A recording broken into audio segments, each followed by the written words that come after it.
Olá pessoal, vamos para a revisão da nossa lição da semana, hoje com a lição de número 8, continuando nosso percurso sobre os temas do Evangelho de João, agora já indo para a segunda metade do trimestre, quase chegando já ao final do trimestre, temos apenas mais poucas lições pela frente, mas com essas 6 lições para encerrar o trimestre. E aqui a gente faz uma virada, uma mudança temática. Curiosamente, uma mudança temática ao contrário. A lição que deveria talvez ter iniciado o trimestre está aqui como lição número 8. E aí nosso desafio é descobrir por que essa lição aparece aqui e não lá no começo. Como sempre, vamos ao título da lição e ao verso, para depois a gente comentar um pouquinho sobre os assuntos da lição dessa semana. Quem me ajuda com o título da lição e verso, por favor? Cumprindo as profecias do Antigo Testamento. Mas eu tenho maior testemunho que o de João, porque as obras que o Pai me confiou para que eu as realizasse, essas que eu faço, testemunham a meu respeito de que o Pai me enviou. Pergunta que não quer calar, como eu falei, é por que essa lição está aqui no meio do pacote e não lá no início. Na realidade, há uma razão dupla para essa lição estar aqui e não lá no início do trimestre. Como a gente não está fazendo um estudo sistemático sequencial do Evangelho de João, os temas estão postos como temas livres, e a lição da semana passada trabalhava a questão da crença. E o foco principal da lição era perceber nos diversos públicos ou pessoas que tiveram contato com Jesus o que as motivou, o que as levou a acreditarem nele. E por isso faz sentido essa lição aqui, ao momento em que a gente observa que as falas a respeito do Cristo, ou seja, que a notícia de quem era o Messias, a notícia de contexto a respeito do Messias, foi dada há muito tempo atrás por diversas profecias que apontavam para Jesus. O que significa que as ações de Jesus eram ações, até certa medida, coordenadas em coerência, em resposta, em um eco às profecias do Antigo Testamento que apontavam para ele. Ou seja, as ações de Jesus deixavam evidente para quem conhecesse as profecias do Velho Testamento que ele de fato era o Messias, cumprindo a profecia, cumprindo aquilo que estava previsto sobre o Messias. E esse é um ponto importante, relevante, diria eu, em relação à crença que deveria existir entre os judeus principalmente a respeito de Jesus como Messias. Ou seja, o fato de existirem profecias bastante enfáticas a respeito das ações de Jesus deveriam implicar em uma percepção clara de que aquele sujeito que estava diante deles era de fato o Messias. Posto isso, vamos ao texto base dessa semana, que é o texto de João capítulo 5. Quando a gente olha para esse texto, a abordagem que Jesus faz aqui, eu tenho maior testemunho do que de João. Para a gente entender essa frase inicial, a gente precisa lembrar quem foi João e o que ele fez. João aparece como o profeta messiânico, aquele que deveria aparar as arestas e os caminhos para a vinda do Messias, é aquele que deveria despertar nas pessoas a expectativa da vinda de Jesus, e João cumpre sua missão. Cumpre a sua missão de precursor, mas ele não é o Messias. Então, quando Jesus coloca aqui, ele tem maior testemunho que aquele que é o de João, há uma razão para isso. João testemunhou de Jesus. E Jesus cumpre o testemunho de João, apontando de quem é que Jesus vem como referência, ou seja, Jesus vem amando de quem? Jesus vem representar a quem enquanto abordagem messiânica. E nesse sentido, o testemunho de Jesus é maior porque Jesus testemunha do Pai. E aí vem a sequência, porque as obras que o Pai me confiou para que eu as realizasse, essas são as que eu faço, e testemunho ao meu respeito de que o Pai me enviou. Portanto, o testemunho de Jesus é maior do que de João, tanto pelo fato de que Jesus cumpre o testemunho de João, quanto pelo fato de que Jesus testemunha a respeito de quem o enviou. Ele atesta que o Pai foi quem o enviou. E é nesse sentido que aparece aqui essa revisão de profecias do Velho Testamento que apontavam para Jesus. E há pelo menos 2 contextos interessantes de profecias aqui. Algumas que apontavam para o Messias em si, ou seja, as profecias messiânicas que indicavam que viria o Messias e quais eram as referências desse Messias, e as profecias que apontavam para as ações de Jesus. a maneira como Jesus agia e falava indicavam que de fato ele cumpria aquilo que estava referenciado no Velho Testamento sobre o Messias.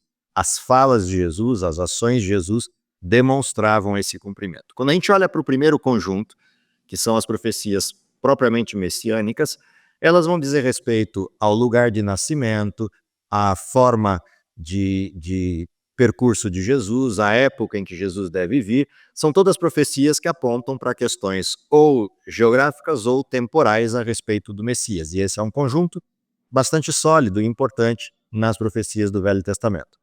A lição não se preocupa com estas profecias. A lição se concentra nas profecias que retratam a ação de Jesus, a fala de Jesus, o modus operandi de Jesus durante o seu processo de ministério. E nesse sentido, o primeiro conjunto que a gente vai ser chamado à atenção é observar os sinais, as obras e as maravilhas de Cristo, ou seja, Cristo executava ações que tinham origem sobrenatural. Ele executava milagres, ele curava pessoas, ele se apresentou em algumas circunstâncias com um extravasar da teofania, ou seja, aparecendo a glória de Deus, extravasando a humanidade, como no Monte da Transfiguração, ou na expulsão dos vendilhões do templo, ou seja, haviam circunstâncias sobrenaturais ligadas a Jesus. O que chama a atenção no estudo da lição dessa semana? Apesar dessas questões sobrenaturais confirmarem Jesus como Messias, elas não estão ali exclusivamente para isto.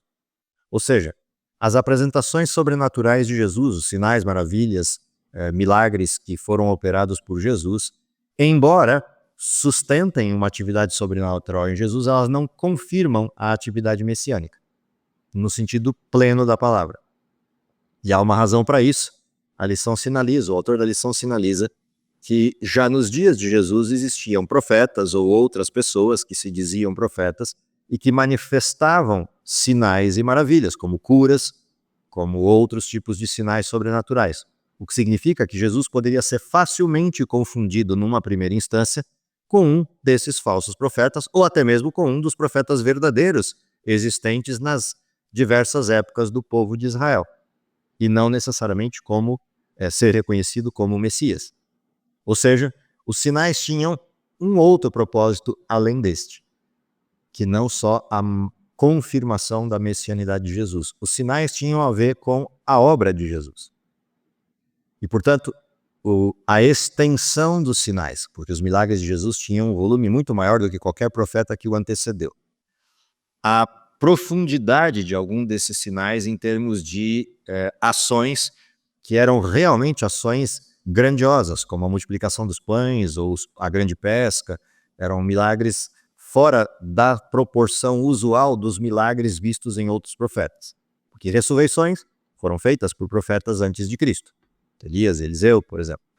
Situações semelhantes a curas já haviam acontecido várias vezes ao longo da história de Israel. Mas milagres do tamanho da multiplicação dos pães só se equiparam ou só equivaleriam aos milagres executados por Moisés lá no período da saída do Egito. O que significa que havia alguma coisa distinta em Jesus. E se a gente avaliar o volume dos milagres, cidades inteiras não tendo mais nenhum doente, porque todos foram trazidos a Cristo e todos curados, esta situação é uma situação inusitada, é uma situação nova, é uma situação diferente neste contexto. Portanto, os milagres estavam, de alguma maneira, interligados com outra questão, que é a extensão do poder de Deus previsto nas profecias messiânicas que apontavam para como os milagres ocorreriam. Afinal de contas, as descrições do Velho Testamento dão conta de milagres que atingiriam grandes proporções. Os coxos caminham, os cegos veem, e essas estruturas que estavam relatadas nas profecias, e Jesus usa, inclusive, esta referência para responder a uma das questões feitas pelos discípulos de João Batista. Quando João Batista manda uma pergunta a Jesus, és tu que havia de vir ou haverá outro? Jesus não responde essa pergunta, apenas pede que os discípulos de João o acompanhem durante um dia de serviço. E ao final Jesus diz, volta para ele e diz, os coxos caminham, os cegos veem. Essas estruturas que respondiam ao desenho profético foram claras para João Batista, o que significa que deveriam ter sido claras para o povo hebreu. Para mais do que só os milagres em si, para mais do que só as referências de cura ou coisas que aconteciam sobrenaturais ali, havia uma sequência de milagres que apontava nitidamente para o cumprimento profético. E é isso que deve chamar a atenção neste tempo. A segunda referência que a lição traz para a gente é a autoridade manifesta do Cristo. Ou seja, reconhecer Jesus como Messias implica em reconhecer sua autoridade presente no Velho Testamento. E as falas de Jesus no Velho Testamento, ou seja, as falas de Jesus com o povo de Israel, com Moisés, aquilo que estava referenciado a respeito do poder de Deus no Velho Testamento, é repetido nas ações de Jesus no Novo Testamento, nas falas de Jesus no Novo Testamento. Portanto, a mesma autoridade manifesta lá atrás em Moisés é a autoridade manifesta no Messias e deveria ter sido reconhecida pelos que conviviam com Jesus. E na realidade foi. Se a gente observar o comportamento dos escribas, dos fariseus, dos saduceus, dos sacerdotes, eles percebiam em Jesus uma autoridade distinta da autoridade usual. E isso cumpria com aquilo que o Velho Testamento descrevia a respeito do Messias. O Messias teria essa ação de grande autoridade quando se manifestasse entre o povo de Israel. E eles deveriam ter percebido nessa autoridade de Jesus que de fato ele cumpria a atividade messiânica. Alguns perceberam. Os discípulos, tem vários deles que confirmam isso. As pessoas que caminharam com Jesus em alguma das suas circunstâncias, mesmo não sendo discípulos no sentido direto, mas sendo pessoas da multidão, também reconheceram isso. A forma como Jesus entra em Jerusalém, sendo ovacionado por toda uma multidão que cantava hosanas e colocou sob a rua palmas como recebendo um rei, atestavam isso. A própria forma como Pilatos percebe Jesus também demonstra um reconhecimento dessa autoridade, ou seja, a autoridade de Jesus cumpre aquilo que sobre ele estava dito no Velho Testamento. E ele se representa muito bem dentro deste contexto de autoridade. Em relação às profecias especificamente, a gente vai ver na lição dessa semana 2 conjuntos proféticos, na lição de terça e quarta-feira, e esses 2 conjuntos proféticos apontam para aspectos das ações de Jesus que, de alguma forma, demonstravam que ele vinha sistematicamente cumprindo o que havia sido dito sobre ele. Alguns desses textos que vocês vão ter oportunidade de estudar, como de Isaías 43, uma voz clama no deserto, preparem o caminho do Senhor, no ermo, façam uma estrada reta para o nosso Senhor, representa nitidamente aquilo que aconteceu a partir de João Batista, atestando que Jesus era aquele que havia de vir. E aí vem a expressão de João Batista, eu sou a voz que clama no deserto, endireitem o caminho do Senhor. E é interessante, as pessoas acreditaram em João, mas não acreditaram em Jesus, num primeiro momento. Depois, começaram a se acostumar com a ideia e passaram a seguir Jesus a partir do momento que os milagres também começam a ocorrer. Mas num primeiro momento, as pessoas tiveram dificuldades de entender o que João estava dizendo, apesar de acreditarem que João era um precursor importante, cumprindo um papel profético, até pela fala dele comparada com Isaías. Mas outros textos que começam a demonstrar quem é Jesus, como por exemplo, se a gente observa a apresentação de Jesus no templo, retirando os vendilhões do templo, que tornaram o templo uma casa de negócio, versus o que Salmos apontava sobre o zelo do Messias em purificar a casa do Senhor e deixar o templo em ordem. Esses elementos também deveriam ter sido lembrados pelas pessoas como referências, até porque os Salmos eram muito conhecidos nos dias de Jesus. Mas eles não se atentaram para isso.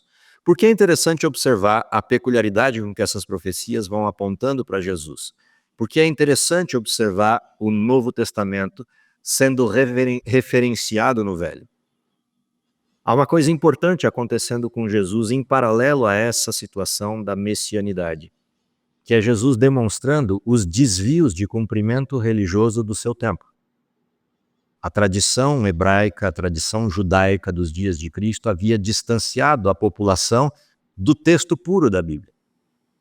E em lugar de enxergar o texto puro da Bíblia e dele extrair suas doutrinas, a tradição substituiu isso. E por várias e várias vezes Jesus contesta a tradição, seja no seu comportamento ou na sua fala. O fato de Jesus demonstrar sistemicamente o cumprimento de profecias do Velho Testamento era um atestado transparente de que Jesus confirmava a Bíblia durante suas ações, algo que seria esperado do Messias. Mais do que isso, Jesus cumpria as referências explicitamente que estavam presentes no Velho Testamento, mostrando que algumas das acusações feitas contra ele eram falsas. Por exemplo, a acusação de que ele veio abolir a lei e os profetas. Quando Jesus inicia o seu primeiro sermão, em Mateus 5, retratado como Sermão da Montanha, se a gente olha a partir do verso 17, Jesus faz questão de deixar isso muito claro. Eu não vim abolir a lei, tampouco os profetas, eu vim cumpri-los. E aqui há uma dupla referência nessa expressão de Jesus. Jesus cumpre os profetas porque haviam apontado para ele como sendo o Messias, e ele rigorosamente cumpre essas profecias. Mas também há um outro sentido, Jesus veio fazer o que eles não estavam fazendo mais. Jesus veio de fato cumprir a lei no sentido de referenciar como devemos obedecer a Deus. E nesse sentido, olhar para as profecias messiânicas e olhar para o Antigo Testamento como uma sustentação do Novo, até porque uma parte significativa do Novo Testamento é repetição do Velho, seja no sentido direto ou indireto, de apontamentos de prática cristã. O fato é que o Velho Testamento é a sustentação do ministério de Jesus. Sustentação no que diz respeito à razão. Jesus veio para morrer pelos pecados, como no Velho Testamento estava apontado de que ele seria sacrifício e propiciação pelos pecados. Ele vem como uma referência direta de salvação, coisa que desde o Gênesis está previsto como profecia, Gênesis 3,15. Ele cumpre toda a sequência histórica necessária de demonstração de que aquele de fato era o Messias que morreria naquelas circunstâncias, como também ele demonstra de forma muito clara que poderia ter vindo de outra forma ou se manifestado na forma de um rei, como o Velho Testamento apontava, mas isso só não ocorre porque os seus o rejeitam. E uma outra coisa interessante, a morte de Cristo também cumpre profecias referenciais, como retratado em João 19:37, onde está dito, e de outra vez diz a Escritura, olharão para aquele a quem transpassaram. E se a gente olha a referência do Velho Testamento, isso estava apontado lá em Zacarias, por exemplo, no capítulo 12.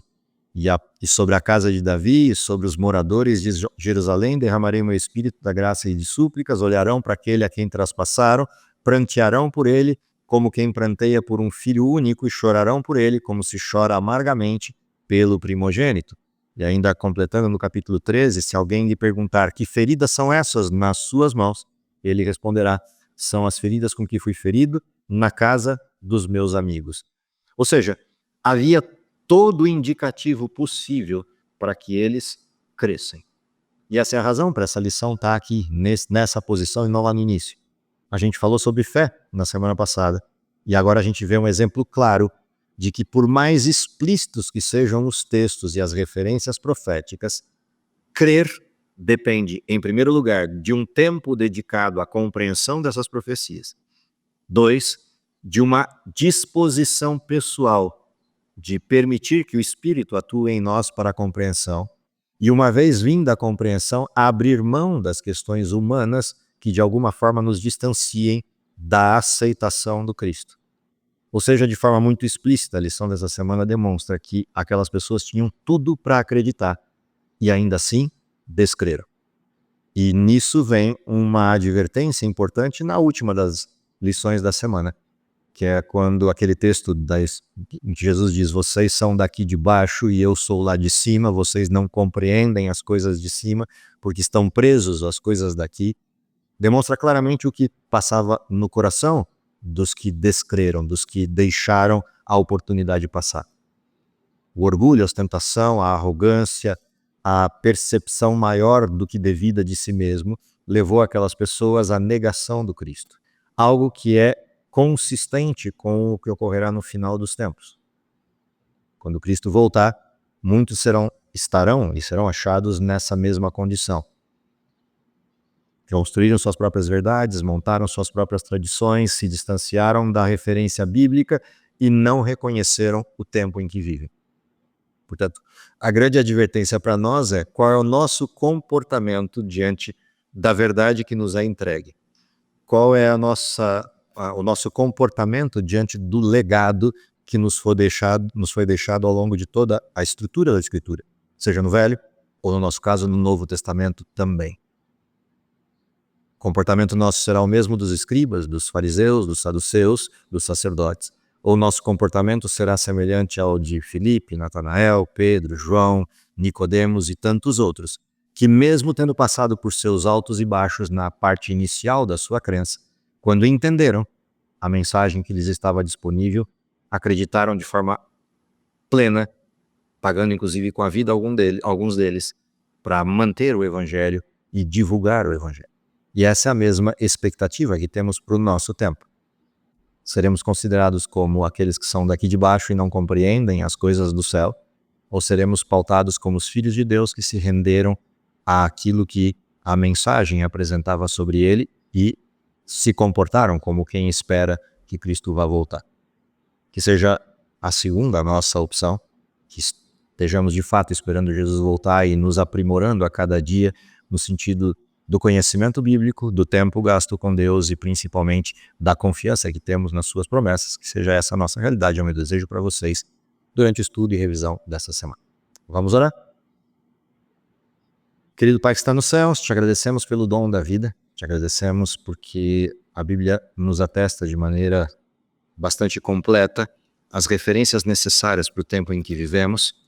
Te pedimos que o Teu Espírito inunde a nossa mente, nos permitindo a compreensão de tudo isso e principalmente nos advertindo e nos ajudando no preparo para encontrarmos contigo.